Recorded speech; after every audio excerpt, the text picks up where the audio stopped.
Il existe en France 13 localités isolées où le récit officiel et la réalité physique des sols ne racontent absolument pas la même histoire.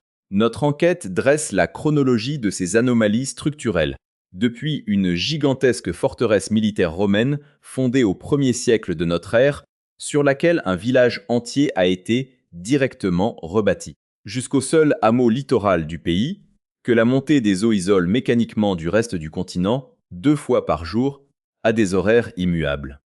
L'un de ces points de passage abrite, au milieu d'un champ bordé par les eaux, une sépulture anonyme entretenue sans interruption par des inconnus depuis 3 siècles, sans qu'aucun organisme d'État ni aucune association n'ait jamais planifié ce geste. Suivez cette progression jusqu'au premier dossier, car cette crise d'infrastructure n'a toujours pas trouvé son dénouement. Le village de Jublain se situe dans le département de la Mayenne, au cœur d'une plaine agricole paisible, où les axes secondaires se croisent sans attirer l'attention des automobilistes de passage. La quasi-totalité des visiteurs traverse ce bourg de pierre sans marquer l'arrêt, ignorant tout de la masse monumentale qui dort sous leurs pieds. Sous les habitations et les jardins de Jublain reposent les vestiges de Nuiodunum, une immense garnison fortifiée et un centre urbain antique établi par l'armée romaine dès le 1er siècle de notre ère pour soumettre le peuple celte des Diablintes. Les légions et l'administration impériale y ont maintenu une présence stratégique pendant près de 300 ans. Lorsque les bâtisseurs médiévaux ont fondé la commune actuelle sur les ruines de la cité déchue, ils n'ont pas cherché à contourner la structure militaire préexistante. Ils ont construit directement par-dessus, utilisant le site comme une carrière à ciel ouvert. Des blocs de pierre de taille et des éléments de colonnes romaines, arrachés aux anciens monuments impériaux, ont été réintégrés dans les fondations des habitations privées et des bâtiments publics où ils soutiennent encore les structures actuelles. Les assises du Grand Castellum, une forteresse romaine unique en Europe occidentale par son état de conservation, s'enfonce sous le niveau du sol moderne à proximité immédiate des murs de l'église paroissiale, tandis que les termes antiques ont été mis au jour par les archéologues et laissés exposés aux agents atmosphériques. À la fin du XIXe siècle, un ouvrier agricole qui creusait une tranchée de drainage en périphérie du bourg heurta une masse métallique compacte et en sortit un exceptionnel trésor de monnaie romaine et d'éléments de parure en bronze parfaitement préservés par l'argile. Cette découverte fortuite rappelle que le sol de la commune recèle l'une des plus denses concentrations de métallurgie militaire romaine de la région. Le village contemporain marche chaque jour sur les traces de cette occupation de haute intensité sans y prêter la moindre attention, car l'étrangeté de Jublain est entièrement enfouie sous le goudron et les pelouses. À l'inverse, l'anomalie du 12e site de notre liste s'expose de manière flagrante dans un paysage dont la topographie interdit tout détachement. Ce lieu se déploie le long d'une gorge spectaculaire et encaissée du massif de l'Auvergne. Un défilé rocheux abrupt où les parois de basalte se resserrent violemment sur les flancs de la route. C'est l'un des secteurs les moins anthropisés de la région. Un couloir naturel qui concentre un folklore sombre, né directement des contraintes géographiques du site. La chronique locale reste marquée par des récits de pactes occultes et de chasses spectrales traversant les crêtes lors des nuits de tempête. Des phénomènes sonores que la science explique par la dynamique des fluides et la résonance du vent s'engouffrant dans la roche. Ces récits ne s'attachent pas au hasard, mais s'alignent précisément sur la structure géologique des lieux.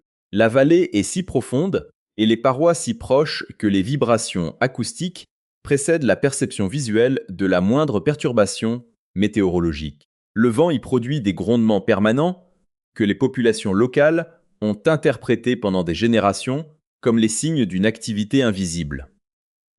Cette noirceur relève de la sédimentation des légendes montagnardes, mais la tension qui caractérise le 11e site de notre enquête s'attache quant à elle à un relevé cadastral précis, à une date historique vérifiable et à l'architecture d'une ancienne auberge de l'Ardèche centrale, dont les verrous d'époque sont toujours intacts. Ce bourg, parfaitement préservé au pied des crêtes cévenoles, cache derrière ses façades de pierre volcanique un drame d'infrastructure et de folie humaine, dont les fondations menacent aujourd'hui de céder sous la pression d'une découverte récente, commise lors de travaux de salubrité publique. Les archives judiciaires et les rapports d'inventaire de ce village cévenol décrivent des mécanismes de contrôle d'une sévérité extrême, dont l'impact s'est étendu sur plusieurs siècles. Au cœur du bourg se dresse l'ancien tribunal seigneurial, un édifice de granit massif accessible uniquement par un escalier de pierre extérieur dont les marches sont profondément usées par le passage des justiciables. Cette salle d'audience était le siège d'une cour de justice forestière haute, une institution féodale unique qui exerçait un pouvoir de vie et de mort sur l'ensemble des massifs boisés environnants, réglementant l'accès au bois, au gibier et aux ressources hydrauliques indispensables à la survie des communautés paysannes. Ce tribunal est resté en activité bien plus longtemps que la majorité des juridictions seigneuriales du royaume, maintenant sa mainmise sur la vie économique locale jusqu'au bouleversement administratif de la fin de l'époque moderne. Le bâtiment a traversé les siècles presque intact, préservant ses structures d'origine non pas par choix patrimonial, mais par un long processus d'isolement géographique et d'abandon économique. Juste à côté, un autre village de la région a quant à lui choisi d'effacer délibérément toute trace de modernité technologique. Mais ce choix esthétique radical a un coût financier exorbitant que l'on dissimule soigneusement aux visiteurs. Ce bourg, inchangé depuis le XVIIe siècle, refuse catégoriquement l'installation d'antennes de télécommunications, de paraboles ou de câbles électriques aériens. L'intégralité des réseaux modernes pénètre le périmètre communal par des canalisations souterraines complexes, connectées à un centre technique invisible, situé à plus de 2 km de là. Aucun panneau de signalisation routière standardisé n'est toléré à l'entrée du village et le mobilier urbain contemporain est totalement banni. C'est cette absence volontaire de marqueurs temporels modernes qui attire les productions cinématographiques à la recherche de décors historiques d'une authenticité absolue. Le village ne se contente pas d'avoir l'air ancien, le monde moderne en a été chirurgicalement extrait par une volonté politique continue. Pourtant, à quelques lieues de cette bulle artificielle, l'isolement d'une autre localité n'est pas le produit d'une décision humaine, mais le résultat brut de la géographie physique, matérialisée par une simple borne géodésique nationale. Ce hameau ne compte qu'une poignée de maisons de bergers construites au fond d'une vallée glaciaire, desservie par une route unique qui se rétrécit à mesure que l'altitude augmente. En 1992, l'Institut géographique national a déterminé par des calculs trigonométriques complexes que le centre géométrique exact du territoire se situait sur un piton rocheux stérile dominant ce vallon. Une plaque commémorative en fonte y a été scellée pour marquer ce point de convergence mathématique. Aujourd'hui, l'accès physique à cette borne est rendu presque impossible par l'effondrement des sentiers de randonnée et l'érosion des sols, laissant ce repère national totalement isolé au milieu des landes les plus humides et les plus désertes de la région. C'est le centre mathématique du territoire, et il n'y a absolument personne pour le voir. Mais si cette anomalie géographique prête à sourire par son inutilité pratique, les processus historiques du site suivant ne tolèrent aucune légèreté. Le village de la catastrophe s'étend sur le versant méridional d'un massif montagneux particulièrement exposé aux crues éclairs. Le relief y modifie les conditions climatiques avec une rapidité déconcertante, transformant les ruisseaux de montagne en torrents destructeurs en l'espace de quelques heures. À la fin des années 1920, l'administration des ponts et chaussées et le ministère des Travaux publics ont validé le projet de construction d'un immense barrage de retenue d'eau douce pour alimenter les agglomérations industrielles de la plaine.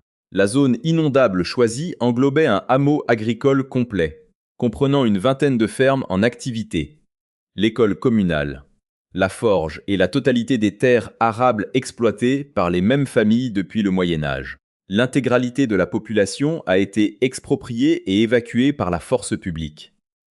Les ingénieurs ont ordonné la démolition systématique de chaque bâtiment pour éviter l'obstruction des vannes du réservoir par des débris flottants. Seule la chapelle du village, construite au XIXe siècle, a été démantelée pierre par pierre numéroté avec soin, puis rebâti à l'identique sur une plateforme rocheuse située au-dessus de la ligne de flottaison maximale. Le cimetière communal a subi le même déplacement sanitaire. Aujourd'hui, lors des périodes de sécheresse extrême, lorsque le niveau de la retenue d'eau baisse de plus de 15 mètres, les fondations des maisons et les murets de séparation des anciens champs réapparaissent à la surface de l'eau, comme une infrastructure fantôme.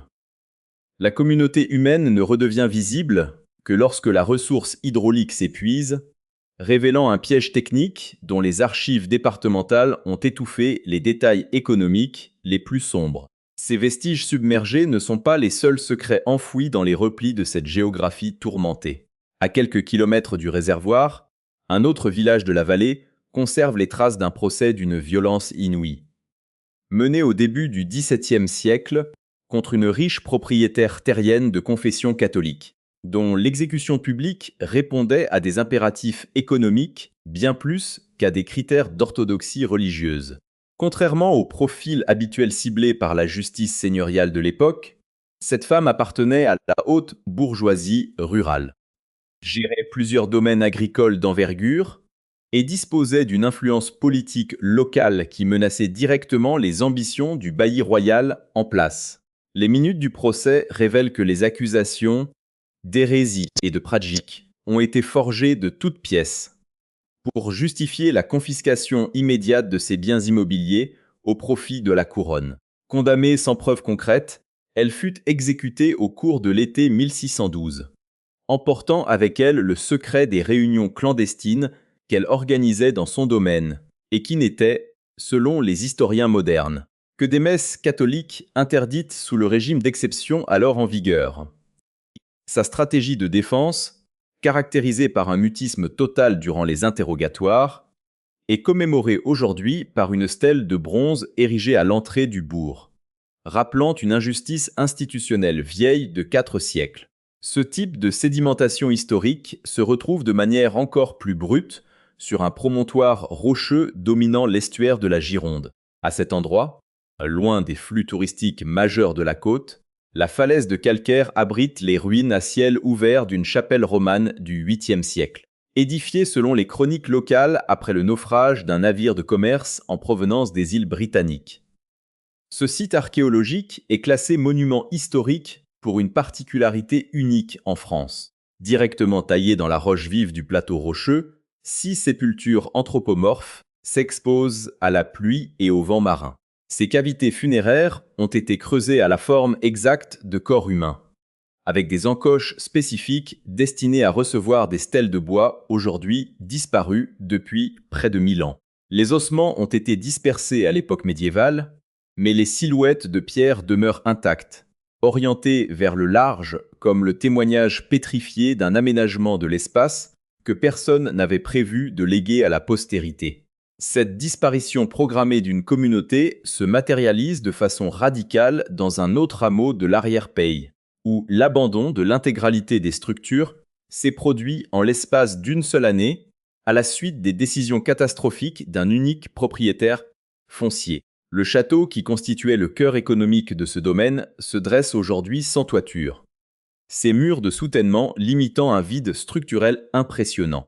Au début du XIXe siècle, le dernier héritier de la lignée dilapida la totalité de la fortune familiale dans des spéculations financières désastreuses en moins de 12 mois. Acculé par les créanciers, il fut contraint de vendre le domaine aux enchères en 1819. Les acheteurs démantelèrent immédiatement les charpentes et les planchers pour en revendre les matériaux de construction au poids, laissant le hameau à l'abandon. Ce paysage de désolation inspira plusieurs auteurs de l'époque romantique, fascinés par ce squelette d'architecture bourgeoise, enserré par la végétation. Les ponts en pierre de taille qui enjambent le ruisseau local sont toujours praticables, mais les habitations n'ont plus jamais été occupées, illustrant la chute brutale d'une micro-société rurale provoquée par la défaillance d'une seule famille. Mais la crise la plus insidieuse concerne le premier site de notre liste, le point culminant de cette enquête géographique. Il s'agit d'un hameau maritime situé sur une langue de terre instable, coincé entre le lit d'un fleuve côtier et l'océan Atlantique. C'est la seule portion du territoire continental français accessible exclusivement par une route submersible, une chaussée pavée que la marée haute recouvre entièrement 2 fois par jour, isolant les résidents du reste du pays pendant environ 5 heures à chaque cycle. Cette contrainte physique régit le quotidien de la localité depuis sa fondation. Au XVIIIe siècle, ce point de rupture de charge servait de port en eau profonde pour le commerce triangulaire et les échanges coloniaux de la région. Les grandes maisons d'armateurs qui s'alignent le long du quai de granit ont été édifiées grâce aux profits monumentaux de ce négoce maritime. Pourtant, le déclin fut aussi rapide que l'essor. L'ouverture d'un nouveau bassin portuaire moderne à la fin du siècle détourna définitivement les navires de commerce, figeant l'infrastructure du hameau dans son état d'origine. C'est dans un champ, en friche, en retrait des habitations et au bord de la zone intertidale, que se cache la véritable anomalie de ce site. Une sépulture solitaire y est installée en terre non consacrée, abritant le corps d'un jeune marin étranger décédé sur le quai en 1736. Sans existence légale sur les registres paroissiaux, sa mémoire est entretenue par un rituel anonyme et informel. Ce rituel n'obéit à aucune consigne administrative ni à aucun calendrier touristique officiel.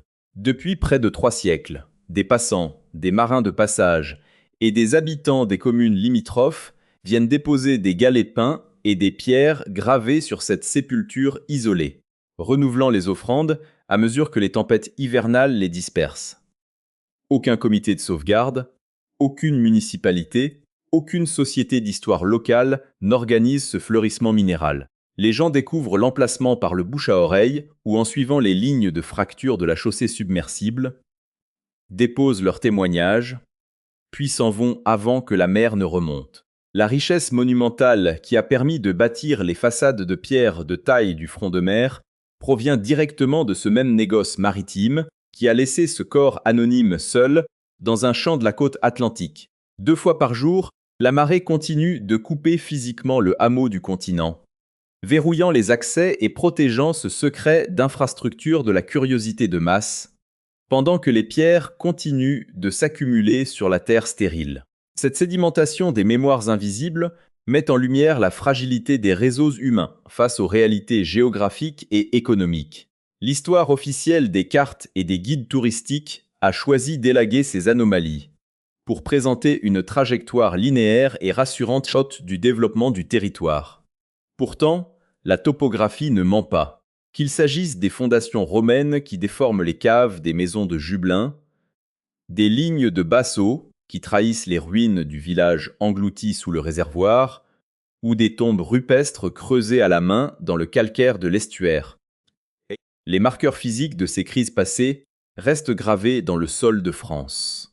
Ces 13 localités ne sont pas des exceptions poétiques, mais les témoins rigoureux de la manière dont les institutions, les structures climatiques et les flux financiers façonnent les paysages et brisent les communautés. L'analyse technique de ces sites démontre que l'abandon, la ruine ou l'isolement ne surviennent jamais par hasard ou par simple fatalité historique. Ils découlent de lois physiques implacables, de calculs de rentabilité obsolètes et de ruptures de charges logistiques que les populations locales subissent de plein fouet. Les archives cadastrales, les rapports d'ingénieurs et les relevés topographiques permettent de reconstituer cette face cachée de l'aménagement du territoire, loin des récits lissés par le temps.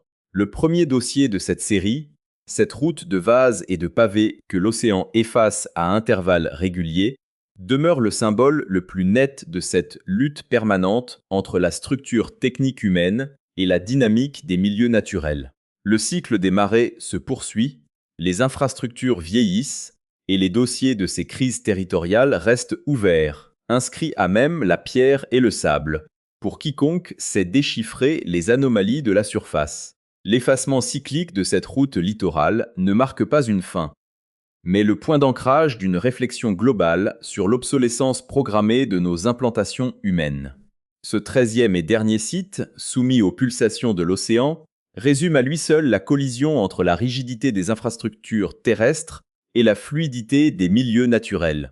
Les ingénieurs du XVIIIe siècle pensaient avoir dompté cet estuaire en y implantant des quais de granit et des entrepôts massifs. capable de centraliser des flux de marchandises mondiaux. Aujourd'hui, l'abandon de ces fonctions portuaires montre que la nature des échanges économiques change plus vite que la pierre ne s'use. Le port s'est tu. Les navires ont migré vers des bassins plus profonds et adaptés aux contraintes industrielles modernes, laissant ce lambeau de terre face à son tête-à-tête millénaire avec la marée. Ce phénomène de reflux ne concerne pas uniquement le domaine maritime, il traverse l'ensemble de notre géographie. Lorsque l'on relie les points cardinaux de notre enquête, de la plaine mayonnaise au sommet auvergnat, une constante structurelle apparaît. Chaque aménagement humain porte en lui le germe de sa propre disparition, dès lors qu'il cesse d'être soutenu par une volonté politique ou un impératif financier direct. Les civilisations bâtissent sur des certitudes que le sol se charge de dissoudre à long terme. À Jublain, la superbe forteresse impériale n'est plus qu'une assise invisible pour des maisons de bourg dans les vallées inondées des complexes hydroélectriques. Les murets de pierre des anciens paysans ne servent plus qu'à mesurer l'ampleur des sécheresses contemporaines. La carte de France est ainsi constellée de ces zones de silence, de ces villages édifiés sur des failles logistiques ou des injustices foncières que l'histoire officielle préfère lisser sous des dehors pittoresques. L'examen scientifique de ces 13 localités démontre que le paysage n'est jamais neutre. Il est le produit de rapports de force, d'arbitrage administratif et de calculs de rentabilité dont les crises actuelles ne sont que les conséquences logiques. Les tombes rupestres de la falaise girondine, les ruines dépouillées du hameau vendu aux enchères ou l'escalier extérieur de la cour de justice seigneuriale ne sont pas des curiosités pour promeneurs, mais les archives physiques d'un territoire en perpétuelle mutation, où la survie dépend de l'adaptation aux contraintes géologiques et climatiques. La véritable histoire de ces lieux n'est pas consignée dans les manuels scolaires, ni valorisée par les instances du tourisme de masse. Elle se lit dans la densité des faits bruts, dans la géométrie des ruines et dans la résistance des structures face à l'érosion du temps.